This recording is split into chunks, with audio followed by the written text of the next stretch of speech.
ನಮಸ್ಕಾರ. ಇವತ್ತಿನ ದಿವಸ ನೋಡ್ರಿ ಒಂದು ಹೆಲ್ದಿ ರೆಸಿಪಿ ತೋರಿಸ್ತೀನಿ. ಸೌತೆಕಾಯಿ, ಕ್ಯಾರೆಟು, ಸೊಪ್ಪು ಹಾಕಿದಂಥ ಒಂದು ಮಕ್ಕಳಿಂದ ದೊಡ್ಡೋರವರೆಗೂ ಹೆಲ್ದಿ ಆದಂಥ ರೆಸಿಪಿ ಅಕ್ಕಿ ಮಸಾಲ ರೊಟ್ಟಿ, ಅಕ್ಕಿ ಹಿಟ್ಟಿನ ಮಸಾಲ ರೊಟ್ಟಿ.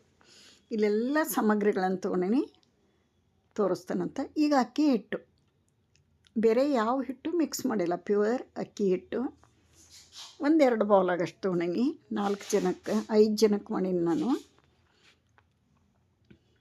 ಅದಕ್ಕೆ ರುಚಿಗೆ ತಕ್ಕಷ್ಟು ಉಪ್ಪು ಹಾಕೋನು. ಇಲ್ಲಿ ನೋಡಿರಿ ಏನೆಲ್ಲ ರೆಡಿ ಮಾಡಿ ಇಟ್ಕೊಂಡೀನಿ. 4 ಈರುಳ್ಳಿ, 2 ಸೌತೆಕಾಯಿ, 1 ಕ್ಯಾರೆಟು. ಇಂಪಾರ್ಟೆಂಟ್ ಅಂದ್ರೆ ಹಸಿ ಕಡ್ಲಿ ಬರಕತ್ತವಲ್ಲ, ಕಡ್ಲಿ ತೊಗೊಂಡೀನಿ. ಉಪ್ಪು ಹಾಕೇನಿ ರುಚಿಗೆ ತಕ್ಕಷ್ಟು. ಖಾರ ಪುಡಿ, ಅರಿಶಿಣ ಪುಡಿ,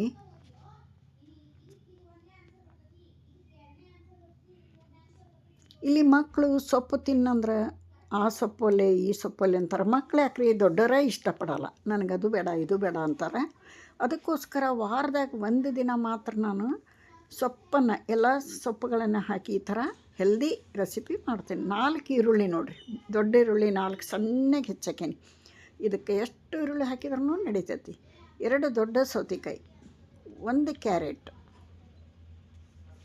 ಇವನು ಹೆರೆದಿಟ್ಕೊಂಡೇನಿ ಸೌತೆಕಾಯಿ ಕ್ಯಾರೆಟು.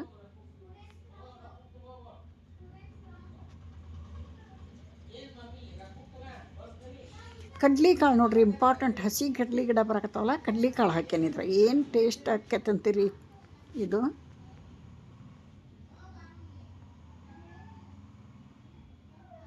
ಆನಂತರ 1 ಕಟ್ಟು ಮೆಂತ್ಯ ಸೊಪ್ಪು, 1 ಕಟ್ಟು ಸಬ್ಬಸ್ಗಿ,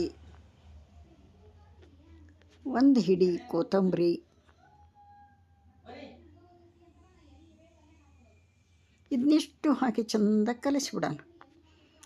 ಇದನ್ನಿಷ್ಟು ಮೊದಲು ಕಲಿಸಿ ಕಡಿಮೆ ಬಿದ್ದಷ್ಟು ನೀರು ಹಾಕಿ ಕಲಸಿಟ್ಕೊಂಡೀನಿ. ಈ ಥರ ಸ್ಮೂತಾಗಿ ಕಲಿಸ್ಕೋಬೇಕು. ಸೂಪರಾಗಿ ಬರ್ತಾವೆ ನೋಡ್ರಿ ಇವು ಅಕ್ಕಿ ಹಿಟ್ಟಿನ ಮಸಾಲ ರೊಟ್ಟಿ.